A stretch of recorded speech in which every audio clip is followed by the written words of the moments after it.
Assalamualaikum warahmatullahi wabarakatuh. Perkenalkan, nama saya Muhammad Qori Alapsi dari Prodi Perpajakan dengan NIM C0D02049. Kali ini saya akan membahas sebuah materi mengenai pemotongan PPh pasal 21 pegawai tidak tetap.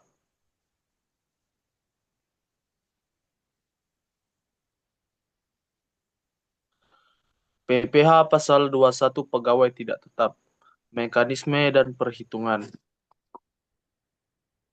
Pajak penghasilan PPh pasal 21 adalah bagian integral dari sistem perpajakan di Indonesia. Presentasi ini akan mengupas tuntas PPh pasal 21 khususnya yang berlaku bagi pegawai tidak tetap, meliputi mekanisme pemotongan, dasar hukum, hingga contoh perhitungannya.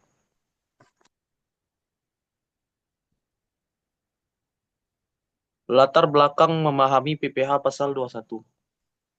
PPh pasal 21 merupakan pajak atas penghasilan berupa gaji, upah, honorarium, tunjangan, dan pembayaran lain dengan nama dan dalam bentuk apapun, sehubungan dengan pekerjaan atau jabatan jasa dan kegiatan yang dilakukan oleh orang pribadi, subjek pajak dalam negeri. Pajak ini memiliki peran krusial dalam penerimaan negara dan merupakan bentuk partisipasi aktif warga negara dalam pembangunan.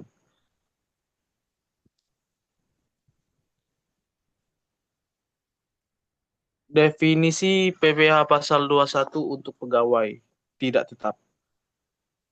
Siapa sajakah pegawai tidak tetap, yaitu pegawai tidak tetap adalah pegawai yang menerima penghasilan dari pemberi kerja secara periodik berdasarkan jumlah hari bekerja, jumlah unit hasil pekerjaan, atau penyelesaian suatu jenis pekerjaan tertentu. Fleksibilitas kerja.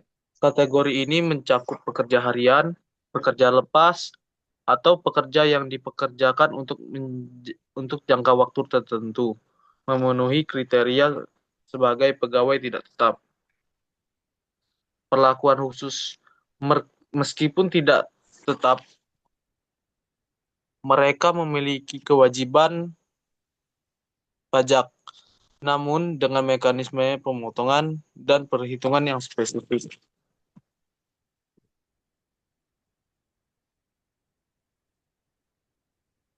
Dasar hukum pemotongan PPh pasal 21. Landasan hukum yang mengatur pemotongan PPh pasal 21 termasuk untuk pegawai tidak tetap adalah sebagai berikut. Undang-Undang PPh, Undang-Undang Nomor 7 Tahun 1983 tentang Pajak Penghasilan, sebagaimana telah beberapa kali telah diubah, terakhir dengan Undang-Undang Nomor 7 Tahun 2021 tentang Harmonisasi Peraturan Perpajakan atau UU HPP.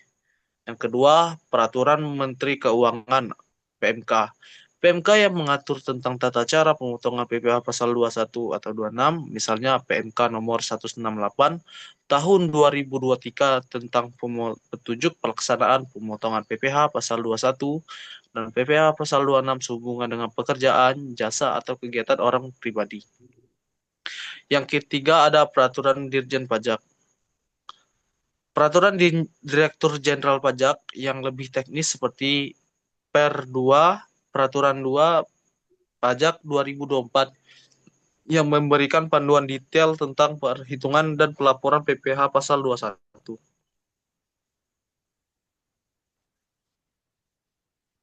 Mekanisme pemotongan PPh pasal 21 pegawai tidak tetap.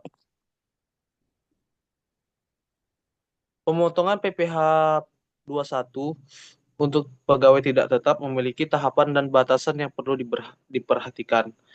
Yang pertama, penghasilan bruto meliputi upah harian, mingguan, satuan satuan, borongan, dan honorarium. Batas tidak kena pajak atau PTKP. Penerapan PTKP harian atau bulanan tergantung frekuensi pembayaran dan total penghasilan. Untuk pemotongan, pajak yang dipotong oleh pemberi kerja saat pembayaran penghasilan. Tarif PPh 21 menggunakan tarif pasal 17 UU PPh yang bersifat progresif.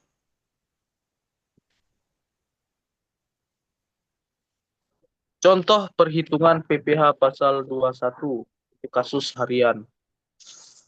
Budi bekerja sebagai pekerja harian dengan upah 400.000 per hari. Dalam 1 bulan, Budi bekerja selama 20 hari. Untuk upah hariannya 400.000, batas PPh 21 yang tidak potong yaitu 450.000 per hari. Batas penghasilan kumulatif dalam sebulan tidak dipotong 4.500.000. Karena upah Budi per hari di bawah 450.000, maka untuk setiap hari Budi bekerja dan menerima upah, tidak ada PPh 21 yang dipotong. Namun, jika dalam sebulan penghasilan kumulatif Budi lebih dari 4.500.000, maka PPh 21 akan dihitung. Contoh perhitungan PPh pasal 21 untuk kasus bulanan atau kumulatif. Lina bekerja sebagai pekerja lepas dengan upah 300.000 per hari. Dalam 15 hari pertama bulan tersebut, total penghasilannya adalah 4.500.000. Upah hariannya 300.000. Penghasilan kumulatif sampai hari ke-15, 4.500.000. Pada hari ke-16, Lina menerima upah lagi 300.000, sehingga penghasilan kumulatifnya menjadi 4.500.000. Karena total penghasilan kumulatif sudah melebihi 4.500.000, maka PPh 21 akan mulai dipotong dari upah yang diterima Lina pada hari ke-16 dan seterusnya. Perhitungan akan memperhatikan PTKP dan tarif progresif.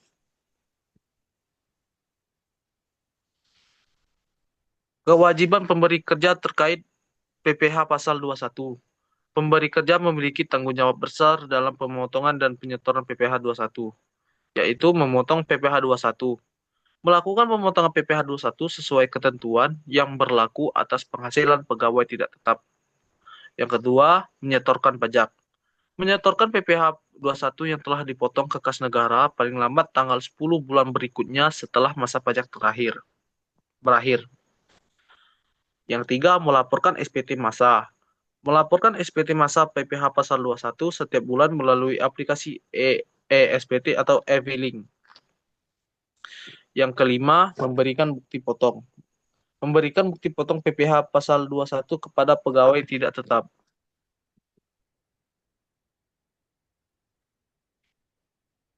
Hak dan kewajiban pegawai tidak tetap. Untuk hak pegawai, yaitu menerima bukti potong PPh pasal 21 dari pemberi kerja, memastikan penghasilan sesuai dengan PTKP, dan perhitungan pajak yang benar, menggunakan bukti potong untuk pelaporan SPT tahunan. Untuk kewajibannya, yaitu melaporkan seluruh penghasilan dalam SPT tahunan pribadi, termasuk dalam pekerjaan yang tidak tetap, memastikan data diri dan status PTKP telah disampaikan kepada pemberi kerja, dan juga menyimpan bukti potong PPh pasal 21 sebagai dokumen penting. Untuk kesimpulan dan poin pentingnya, kepatuhan pajak. Pemotongan PPh 21 bagi pegawai tidak tetap adalah kewajiban yang harus dipatuhi oleh pemberi kerja dan pegawai. Perhitungan akurat penting untuk memahami mekanisme dan contoh perhitungan agar tidak terjadi kesalahan dalam pemotongan dan pelaporan. Transparansi, bukti potong menjadi alat transparansi dan akuntabilitas bagi kedua belah pihak. Dengan pemahaman yang baik, kita berkontribusi pada sistem perpajakan yang adil dan berkelanjutan. Baik, sekian dari presentasi saya. Apabila ada kesalahan dan kekurangan, saya mohon maaf. Saya ucapkan terima kasih. Wabillahi taufiq wal hidayah. Wassalamualaikum warahmatullahi wabarakatuh.